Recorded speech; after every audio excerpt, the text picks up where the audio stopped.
Bom dia a todos. Então, continuando o nosso estudo sobre movimento circular uniforme, hoje teremos a quarta aula de movimento circular uniforme. Já adiantando que vamos trabalhar aqui em sala os conteúdos e vocês em casa exercícios de 14 até 17 para reforçar esse conteúdo, para realmente ver o que entendeu e como aprendeu. Tá legal? O objetivo então, analisar a transmissão de movimento circular. Gente, vamos falar de transmissão de movimento circular. Isso é importante? Está no nosso dia a dia? Claro que é importante. Movimento circular, a transmissão dele está empregado no dia a dia, assim como tudo na física, né? Mas um exemplo básico que está ligado a todo mundo é, por exemplo, como que um carro anda. Ora, o que um motor faz? O motor faz girar um eixo. Todos aqueles componentes mecânicos e eletrônicos fazem girar um eixo. O eixo girando faz o quê? Transmite o seu movimento até a roda do carro. A roda do carro girando faz o carro se deslocar. Então, transmissão de movimento circular, um exemplo clássico aí é como que um carro anda, como que um carro se desloca, tá certo? E essa transmissão de movimento circular ela ocorre basicamente de três maneiras. Primeira delas, duas rodas ligadas por uma correia. Outra maneira, duas rodas em contato.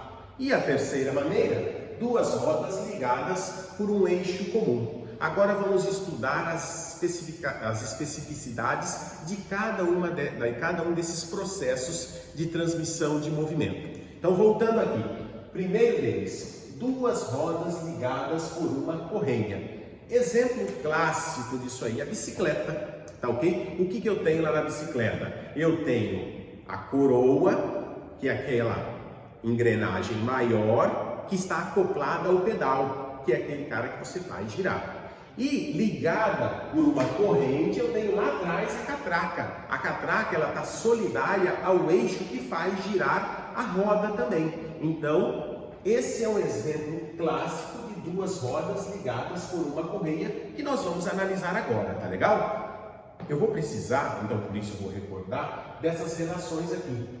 Lembrando então que a velocidade linear é a angular vezes o raio. Que a velocidade angular é 2π divididos pelo período ou 2π vezes a frequência. Eu estou colocando isso aqui porque eu vou precisar agora ao desenvolver essa relação aqui. Tá legal? Bom, então imaginem essa situação aqui. A coroa da sua bicicleta e a catraca. Imagine que eu pegue aqui dois pontos quaisquer. Um pontinho aqui e outro ponto aqui. Tá ok? Vejam vocês, quando eu coloco esse meu sistema para girar, vamos analisar aqui, ó, esses dois pontos. Coloquei para girar. Vejam que à medida que o tempo vai passando, eles vão girando, mas a distância linear entre eles permanece a mesma. Então, qualquer ponto que esteja na extremidade desse meu sistema vai se deslocar o mesmo intervalo, o mesmo espaço no mesmo intervalo de tempo. Ora, se ele percorre o mesmo espaço linear no mesmo intervalo de tempo, cabe dizer que a velocidade linear de qualquer ponto ou de um determinado ponto é igual à velocidade linear de outro ponto qualquer. Ora, então imagine um ponto nessa roldana e outro ponto nessa daqui. Tá certo? Então a velocidade linear desse ponto é igual à velocidade linear desse ponto. Agora vamos abrir um pouquinho mais essa relação. Lembrando que a velocidade linear é angular vezes o raio.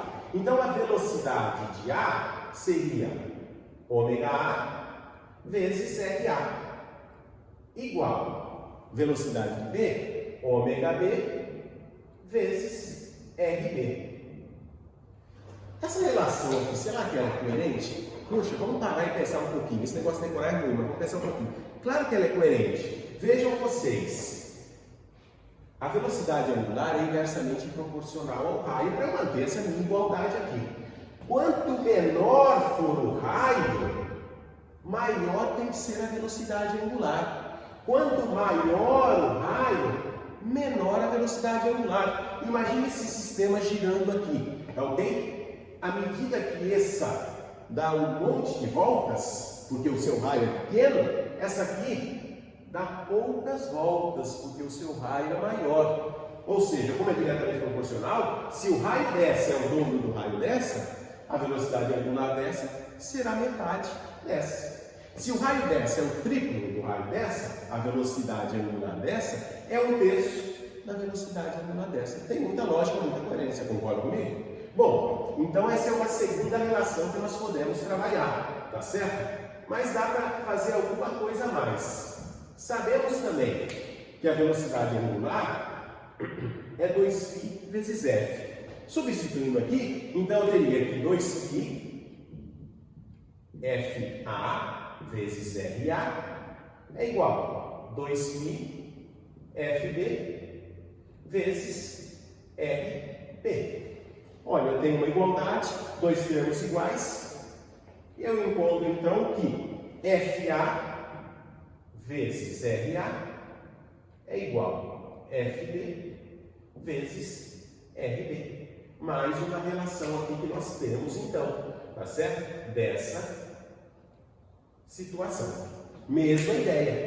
F e R são inversamente proporcionais. Quanto maior o raio, menor a frequência. Quanto menor o raio, maior a frequência. Ok? Falando de sentido, imagine a situação. Se essa rodana está girando no sentido horário, essa daqui também vai girar no sentido horário. Elas têm o mesmo sentido de rotação. Entendido o primeiro caso? Vamos agora para o segundo caso. Aqui nós temos duas rodas em contato, duas engrenagens girando em contato. Imagine aqui, ó, duas engrenagens girando em contato. O que vai acontecer entre elas? A velocidade linear dessas extremidades, dessas roldanas, será que é igual? Imagine a situação.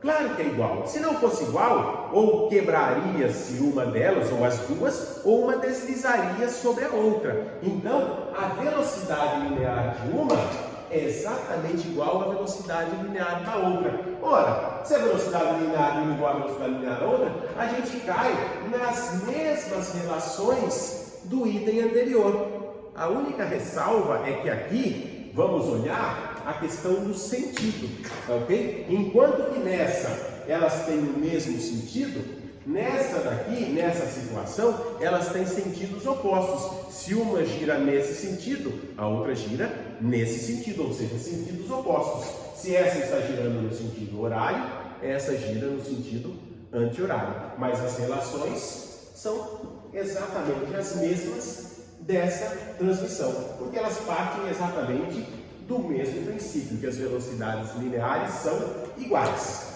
Terceira e última condição. Duas ou mais rodas ligadas por um eixo comum. Imagine vocês um eixo, tá ok? Um eixo desse tipo, e acoplado a esse eixo, soldado a esse eixo, duas roldanas de raios diferentes. Ora, se esse eixo dá meia volta, cada roldana que está soldada sobre ele vai dar quanto?